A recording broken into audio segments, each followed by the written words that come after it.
تلك الرسل فضلنا بعضهم على بعض منهم من كلم الله ورفع بعضهم درجات وآتينا عيسى ابن مريم البينات وأيدناه بروح القدس ولو شاء الله ما اقتتل الذين من بعد ما جاءتهم البينات ولكن اختلفوا فمنهم من آمن ومنهم من كفر ولو شاء الله ما اقتتلوا ولكن الله يفعل ما يريد يا أيها الذين آمنوا أنفقوا مما رزقناكم من قبل أن يأتي يوم لا بيع فيه ولا خلة ولا شفاعة والكافرون هم الظالمون الله لا إله إلا هو الحي القيوم لا تأخذه سنة ولا نوم له ما في السماوات وما في الأرض من ذا الذي يشفع عنده إلا بإذنه يعلم ما بين أيديهم وما خلفهم ولا يحيطون بشيء من علمه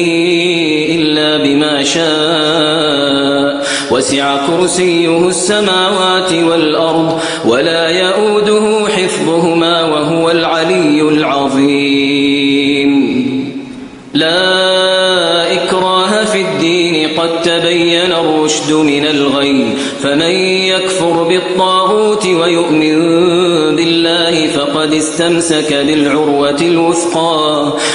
استمسك بالعروة الوثقى لا انفصام لها والله سميع عليم الله ولي الذين آمنوا يخرجهم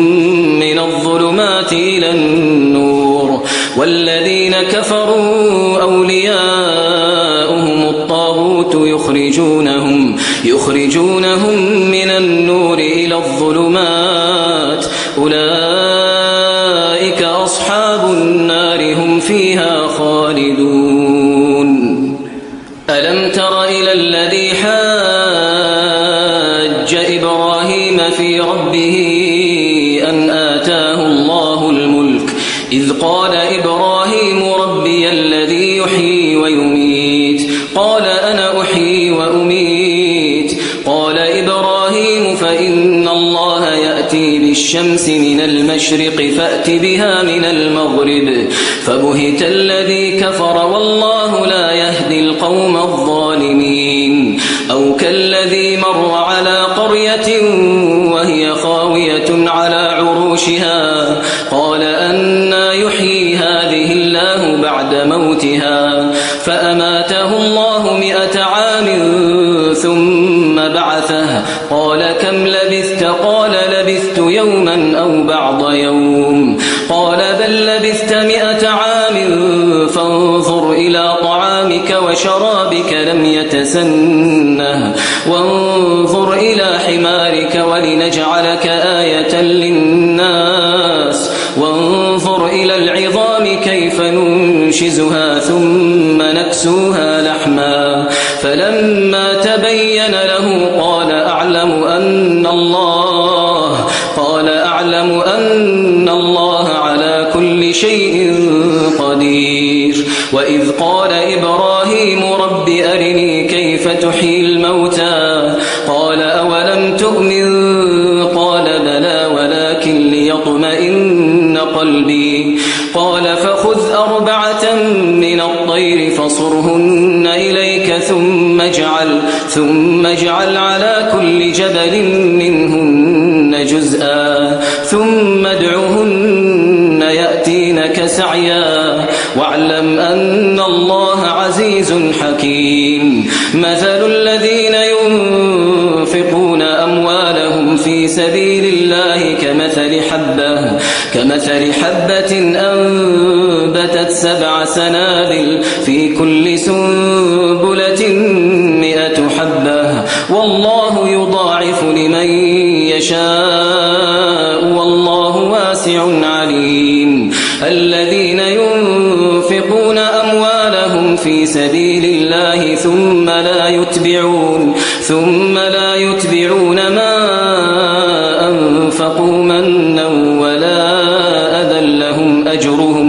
لهم أجرهم عند ربهم ولا خوف عليهم ولا هم يحزنون قول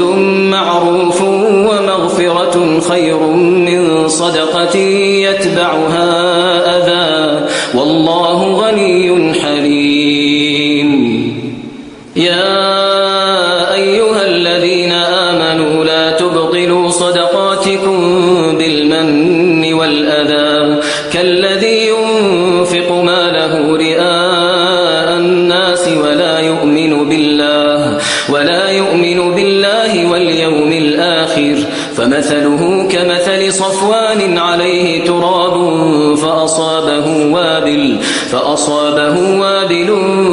فتركه صلدا لا يقدرون على شيء مما كسبوا والله لا يهدي القوم الكافرين ومثل الذين ينفقون أموالهم ابتغاء مرضات الله وتثبيتا من أنفسهم كمثل جنة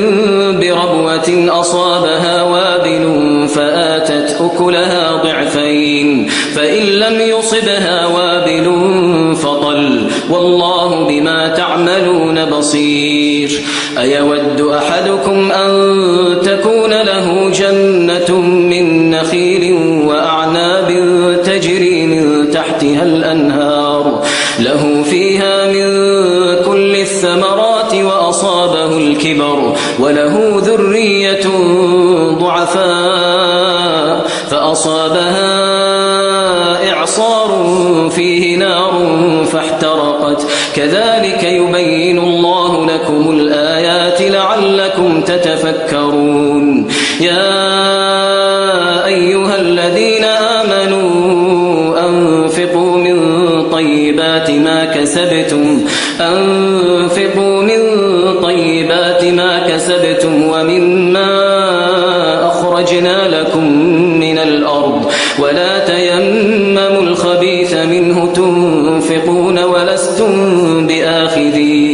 ولستم بآخذيه إلا أن تغمضوا فيه واعلموا أن الله غني حميد الشيطان يعدكم الفقر ويأمركم بالفحشاء والله يعدكم مغفرة منه وفضلا والله واسع عليم يؤتي الحكمة من يشاء ومن يؤت الحكمة فقد أوتي خيرا كثيرا وما يذكر إلا أولو الألباب وما أنفقتم من نفقة أو نذرتم من نذر فإن الله يعلمه وما للظالمين من أنصار إن تبدوا الصدقات فنعما هي وإن تخفوها وتؤتوها الفقراء فهو خير لكم ويكفر عنكم من سيئاتكم والله بما تعملون خبير ليس عليك هداهم ولكن الله يهدي من يشاء وما تنفقوا من خير فلأنفسكم وما تنفقون إلا ابتغاء وجه الله وما تنفقوا من خير يوفى إليكم وأنتم لا تظلمون للفقراء الذين أحصروا في سبيل الله لا يستطيعون ضربا في الأرض يحسبهم الجاهل أغنياء من التعفف تعرفهم بسيماهم لا يسألون الناس إلحافا وما تنفقوا من خير فإن الله به عليم الذين ينفقون أموالهم بالليل والنهار سرا وعلانية فلهم أجرهم عند ربهم ولا خوف عليهم ولا هم يحزنون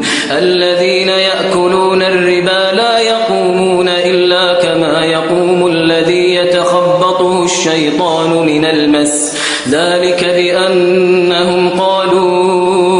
إنما البيع مثل الربا وأحل الله البيع وحرم الربا. فمن جاءه موعظة من ربه فانتهى فله ما سلف وأمره إلى الله، ومن عاد فأولئك أصحاب النار هم فيها خالدون. يمحق الله الربا ويربي الصدقات والله لا يحب كل كفار أثيم. إن الذين آمنوا وعملوا الصالحات وأقاموا الصلاة وآتوا الزكاة لهم أجرهم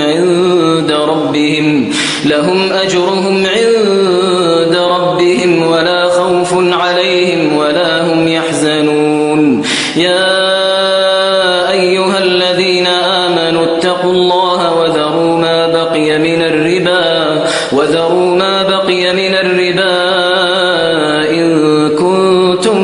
مؤمنين، فإن لم تفعلوا فأذنوا بحرب من الله ورسوله وإن تبتم فلكم رؤوس أموالكم لا تظلمون ولا تظلمون. وإن كان ذو عسرة فنظرة إلى ميسرة وأن تصدقوا خير لكم إن كنتم تعلمون. واتقوا يوما ترجعون فيه إلى الله ثم توفى كل نفس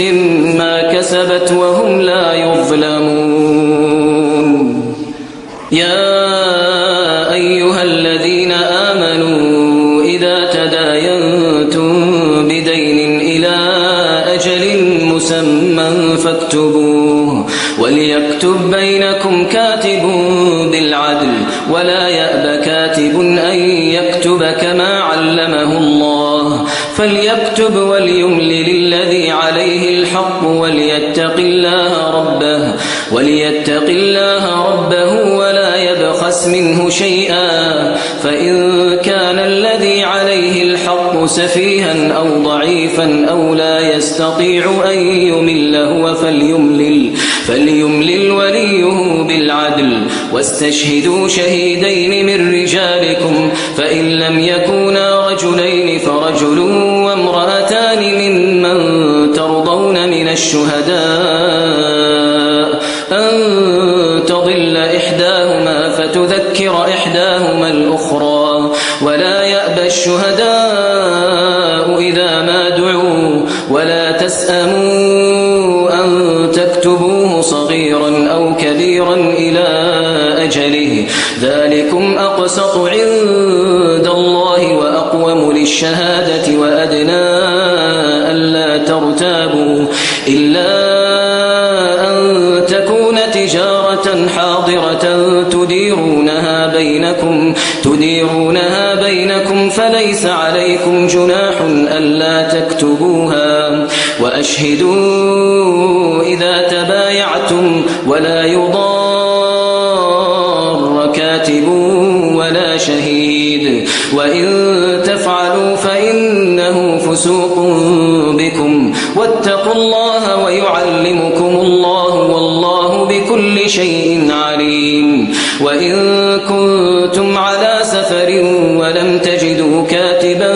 فرهان مقبوضة فإن أمن بعضكم بعضا فليؤدي الذي ائتمن أمانته وليتق الله ربه ولا تكتموا الشهادة ومن يكتمها فإنه آثم قلبه والله بما تعملون عليم. لله ما في السماوات وما في الأرض وإن تبدوا ما في أنفسكم أو تخفوه يحاسبكم به الله فيغفر لمن يشاء ويعذب من يشاء والله على كل شيء قدير. آمن الرسول بما من ربه والمؤمنون كل آمن بالله وملائكته وكتبه ورسله لا نفرق بين أحد من رسله وقالوا سمعنا وأطعنا غفرانك ربنا وإليك المصير لا يكلف الله نفسا إلا وسعها لها ما كسبت وعليها ما اكتسبت ربنا لا تؤاخذنا إن نسينا أو أخطأنا ربنا ولا تحمل علينا إصرا كما حملته على الذين من قبلنا ربنا ولا تحملنا ما لا طاقة لنا به واعف عنا واغفر لنا وارحمنا أنت مولانا فانصرنا على القوم الكافرين. بسم الله الرحمن الرحيم. ألف لام ميم الله لا إله إلا هو الحي القيوم نزل عليك الكتاب بالحق مصدقا لما بين يديه وأنزل التوراة والإنجيل من قبل هدى للناس وأنزل الفرقان إن الذين كفروا بآيات الله لهم عذاب شديد والله عزيز ذو انتقام إن الله لا يخفى عليه شيء في الأرض ولا في السماء هو الذي يصوركم في الأرحام كيف يشاء لا إله إلا هو العزيز الحكيم هو الذي أنزل عليك الكتاب منه آيات محكمات هن أم الكتاب وأخر متشابهات فأما الذين في قلوبهم زيغ فيتبعون ما تشابه منه ابتغاء الفتنة وابتغاء تأويله وما يعلم تأويله إلا الله والراسخون في العلم يقولون آمنا به كل من عند ربنا وما يذكر إلا أولو الألباب ربنا لا تزغ قلوبنا بعد إذ هديتنا وهب لنا من لدنك رحمة إنك أنت الوهاب ربنا إنك جامع الناس ليوم لا ريب فيه إن الله لا يخلف الميعاد إن الذين كفروا لن تغني عنهم أموالهم ولا أولادهم من الله شيئا وأولئك هم وقود النار كدأب آل فرعون والذين من قبلهم كذبوا بآياتنا فأخذهم الله بذنوبهم والله شديد العقاب قل للذين كفروا ستغلبون وتحشرون إلى جهنم وبئس المهاد قد كان لكم آية في فئتين التقتا فئة تقاتل في سبيل الله وأخرى كافرة يرونهم مثليهم رأي العين والله يؤيد بنصره من يشاء إن في ذلك لعبرة لأولي الأبصار زين للناس حب الشهوات من النساء والبنين والقناطير المقنطرة من الذهب والفضة والخيل المسومة والأنعام والحرث ذلك متاع الحياة الدنيا والله عنده حسن المآب قل أنبئكم بخير من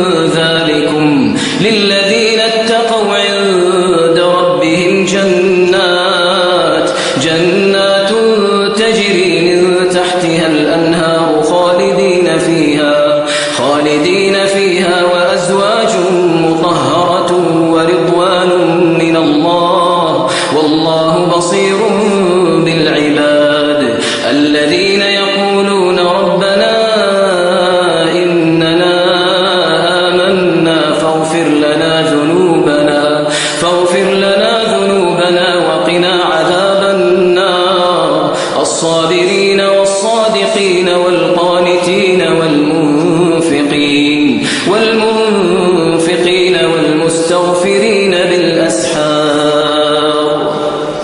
شهد الله أنه لا إله إلا هو والملائكة وأولو العلم قائما بالقسط لا إله إلا هو العزيز الحكيم إن الدين عند الله الإسلام وما اختلف الذين أوتوا الكتاب إلا من بعد ما جاءهم العلم بغيا بينهم ومن يكفر بآيات الله فإن الله سريع الحساب فإن حاجوك فقل أسلمت وجهي لله ومن اتبعني وقل للذين أوتوا الكتاب والأميين أأسلمتم فإن أسلموا فقد اهتدوا وإن تولوا فإنما عليك البلاغ والله بصير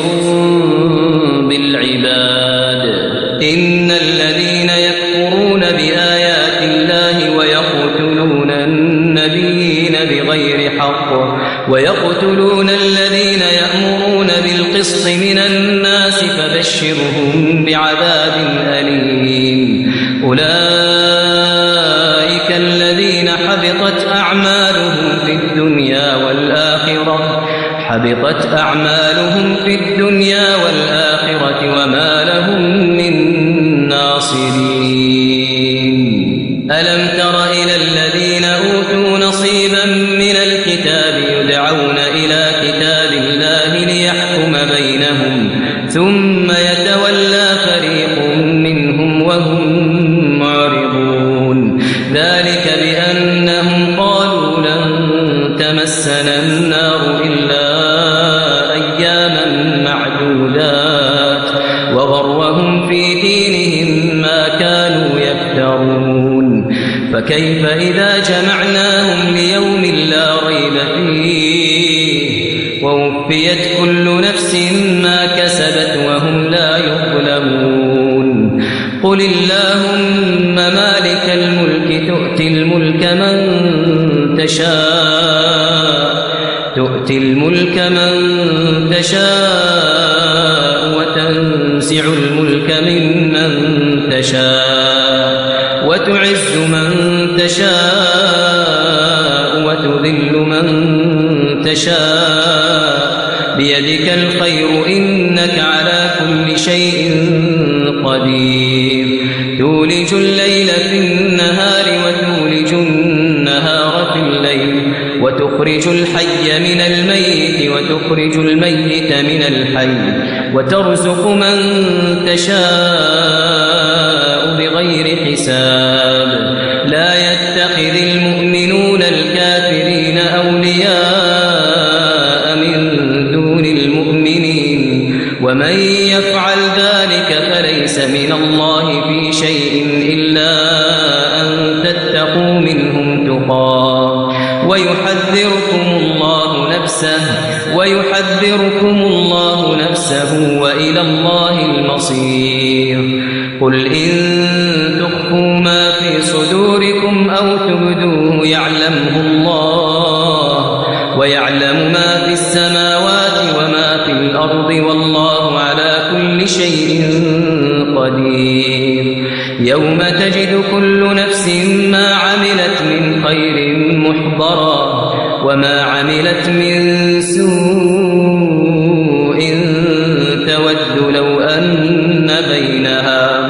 تود لو أن بينها وبينه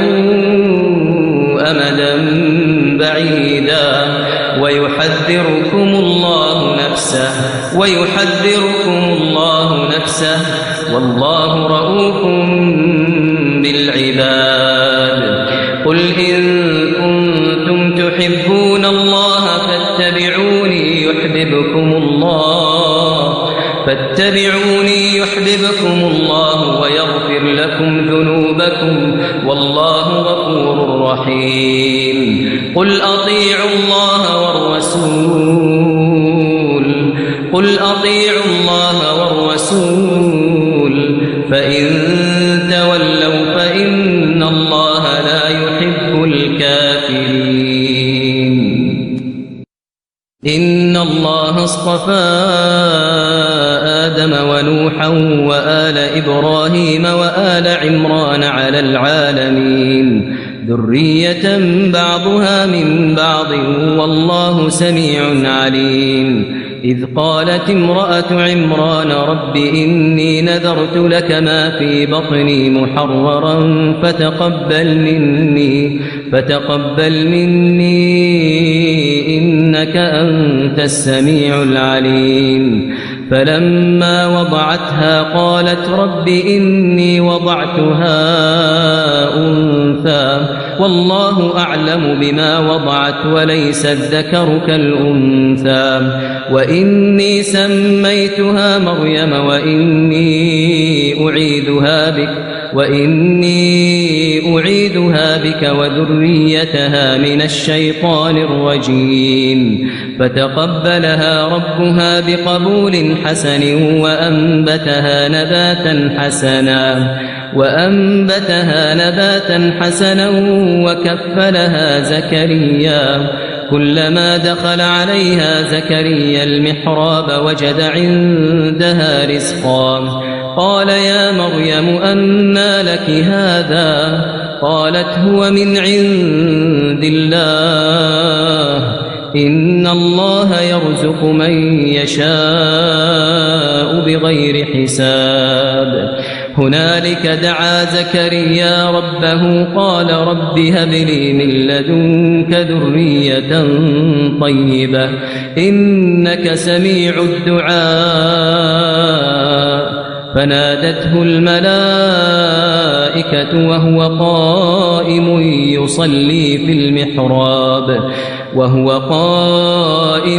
يصلي في المحراب أن الله يبشرك بيحيى مصدقا بكلمة من الله وسيدا وحصورا ونبيا من الصالحين. قال رب أنى يكون لي غلام وقد بلغني الكبر وامرأتي عاقر قال كذلك الله يفعل ما يشاء.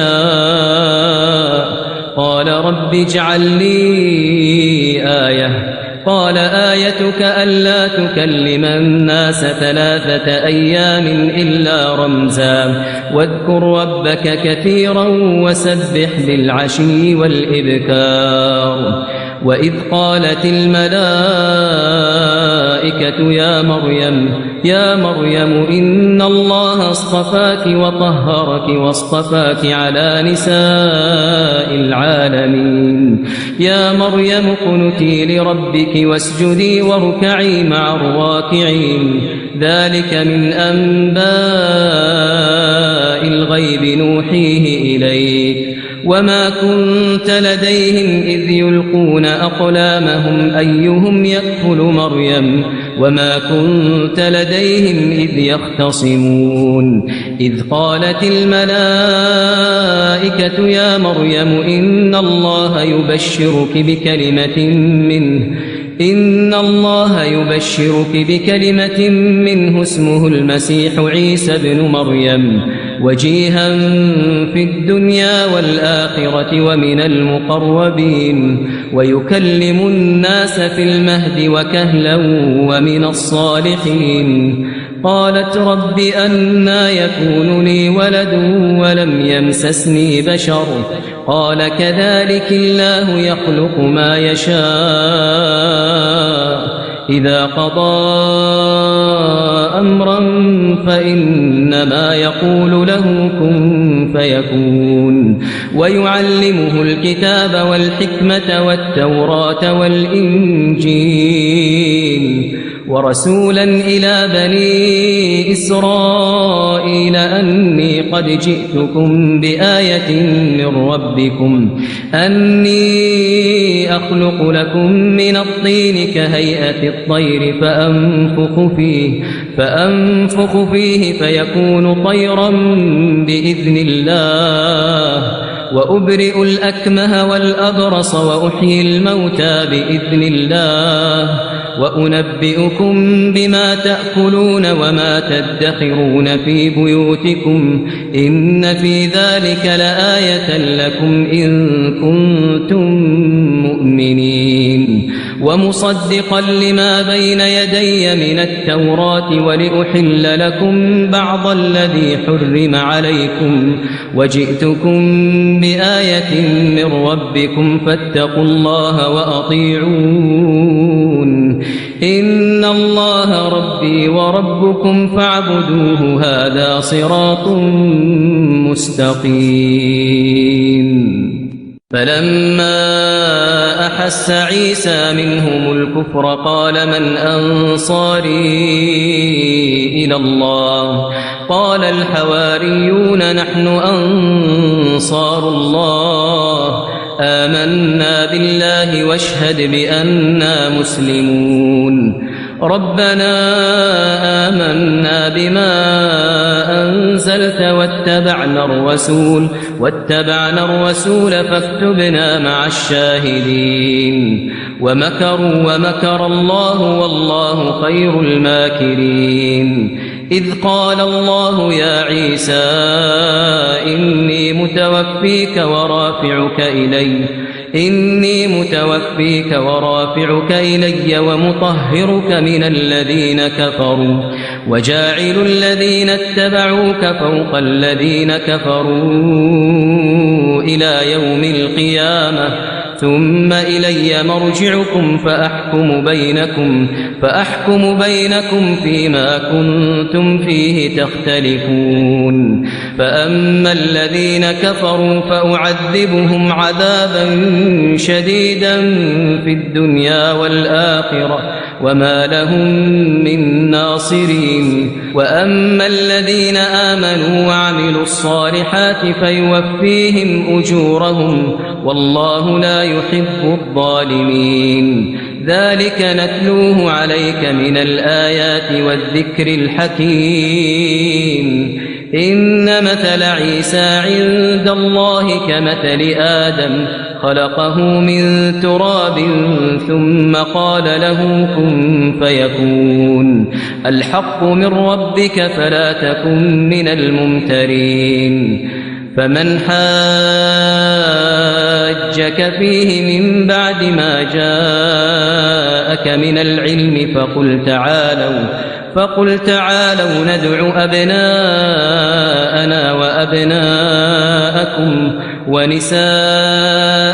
ونساءكم وأنفسنا وأنفسكم ثم نبتهل فنجعل لعنة الله على الكاذبين إن هذا لهو القصص الحق وما من إله إلا الله وإن الله لهو العزيز الحكيم فإن تولوا فإن الله عليم بالمفسدين قل يا أهل الكتاب تعالوا إلى كلمة سواء بيننا وبينكم ألا نعبد إلا الله ولا نشرك به شيئا ولا يتخذ بعضنا بعضا أربابا من دون الله فإن تولوا فقولوا اشهدوا بأننا مسلمون يا أهل الكتاب لم تحاجون في إبراهيم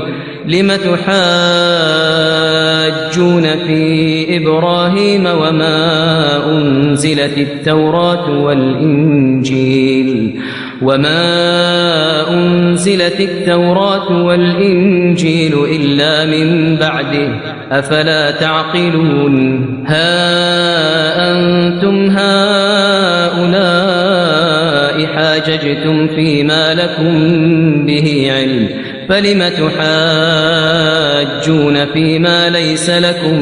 به علم والله يعلم وأنتم لا تعلمون ما كان إبراهيم يهوديا ولا نصرانيا ولكن كان حنيفا مسلما وما كان من المشركين. إن أولى الناس بإبراهيم للذين اتبعوه وهذا النبي والذين آمنوا والله ولي المؤمنين. ودت طائفة من أهل الكتاب لو يضلونكم وما يضلون إلا أنفسهم وما يشعرون. يا أهل الكتاب لم تكفرون بآيات الله وأنتم تشهدون. يا أهل الكتاب لم تلبسون الحق بالباطل وتكتمون الحق وأنتم تعلمون. وقالت طائفة من أهل الكتاب آمنوا بالذي أنزل على الذين آمنوا وجه النهار واكفروا آخره لعلهم يرجعون. ولا تؤمنوا إلا لمن تبع دينكم قل إن الهدى هدى الله أن يؤتى أحد مثل ما أوتيتم أو يحاجوكم عند ربكم قل إن الفضل بيد الله يؤتيه من يشاء والله واسع عليم. يختص برحمته من يشاء والله ذو الفضل العظيم. ومن أهل الكتاب من إن تأمنه بقنطار يؤده إليك ومنهم من إن تأمنه بدينار لا يؤده إليك إلا ما دمت عليه قائما. ذلك بأنهم قالوا ليس علينا في الأميين سبيل ويقولون على الله الكذب وهم يعلمون. بلى من أوفى بعهده واتقى فإن الله يحب المتقين. إن الذين يشترون بعهد الله وأيمانهم ثمنا قليلا أولئك لا خلاق لهم في الآخرة ولا يكلمهم الله ولا ينظر إليهم يوم القيامة ولا يزكيهم ولهم عذاب أليم. وإن منهم لفريقا يلوون ألسنتهم بالكتاب لتحسبوه من الكتاب وما هو من الكتاب ويقولون هو من عند الله وما هو من عند الله ويقولون على الله الكذب وهم يعلمون. ما كان لبشر أن يؤتيه الله الكتاب والحكم والنبوة ثم يقول للناس كونوا عبادا لي من دون الله ولكن كونوا ربانيين بما كنتم تعلمون الكتاب وبما كنتم تدرسون. ولا يأمركم أن تتخذوا الملائكة والنبيين أربابا أيأمركم بالكفر بعد إذ أنتم مسلمون. وإذ أخذ الله ميثاق النبيين لما آتيتكم من كتاب وحكمة ثم جاءكم رسول مصدق لما معكم لتؤمنن به ولتنصرنه قال أأقررتم وأخذتم على ذلكم إصري قالوا أقررنا قال فاشهدوا وأنا معكم من الشاهدين. فمن تولى بعد ذلك فأولئك هم الفاسقون أفغير دين الله يبغون وله أسلم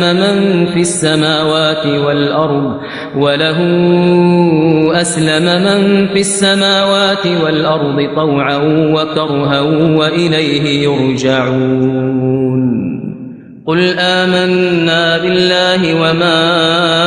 أنزل علينا وما أنزل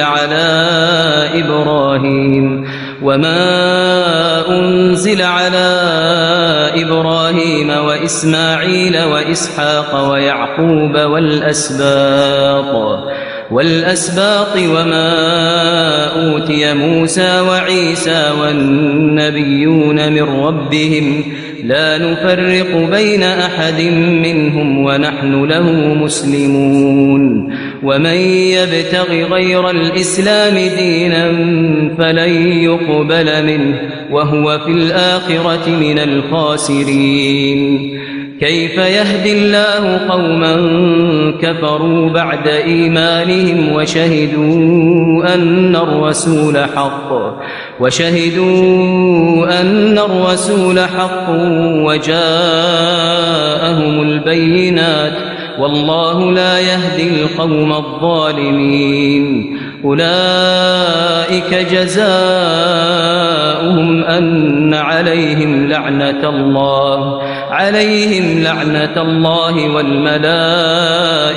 والناس أجمعين خالدين فيها لا يخفف عنهم العذاب ولا هم ينظرون إلا الذين تابوا من بعد ذلك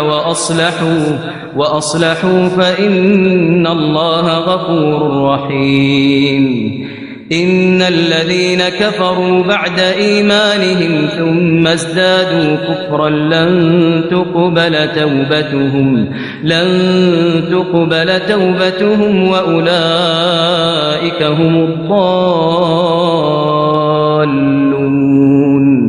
إن الذين كفروا وماتوا وهم كفار فلن يقبل من أحدهم ملء الأرض ذهبا ولو افتدى به أولئك لهم عذاب أليم وما لهم من ناصرين لن تنالوا البر حتى تنفقوا مما تحبون وما تنفقوا من شيء فإن الله به عليم